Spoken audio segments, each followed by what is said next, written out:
both the agencies we came from, Andy Nurnberg set up his company in the 70s when he was only in his 20s. Caroline Sheldon did the same, and I think there's a lot of big agencies, very established agencies out there that were set up at that time, and the employment market is more difficult now, so, and people are more entrepreneurial perhaps in difficult economic times.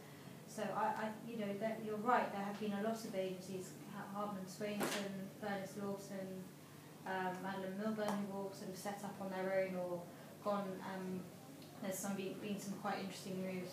People like Juliet Mushens who've gone into bigger agencies who are doing quite, you know, music or film or something different, and they're setting up the literary divisions there. And I think that's fantastic because it is again a job that lends itself well to entrepreneurialism, and I think there is that sort of feeling of these large established agencies not necessarily, they've got to saturation points in terms of how far they can expand, and so all these very talented young agents coming up through the ranks are seeing that there's not a traditional, they can't move up in the same way that they might have been able to 10 years ago within those companies, so they're going off on their own instead, and that's certainly kind of how it happened.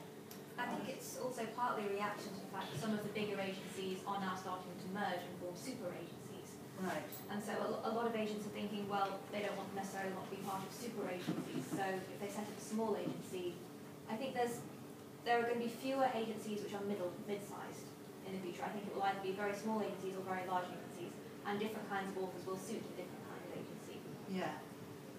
So I think it's partly a reaction to that. And do you think these newer agencies are therefore, like you said, you are more open to submissions? I mean, I always imagine if I send something to a massive agency, I just think they must have a room for their slush pile because they're famous and probably everybody would approach them first.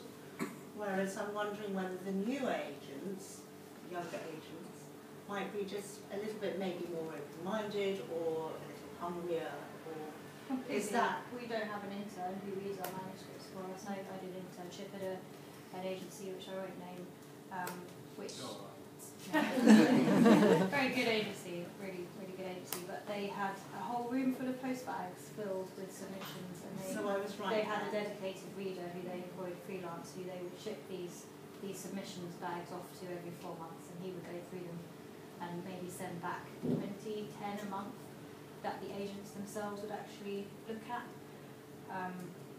The interns would go through some of them as well, maybe. So yeah, whereas we read all our submissions, and we're definitely hungry to build our list. And we respond to everything as well. And we respond to everything. Yeah, we can't always give really detailed feedback, but if you pitch to us at this event or you send us something saying you saw us here, then we will give you feedback probably, because we like people who come to us by recommendation. Can I make a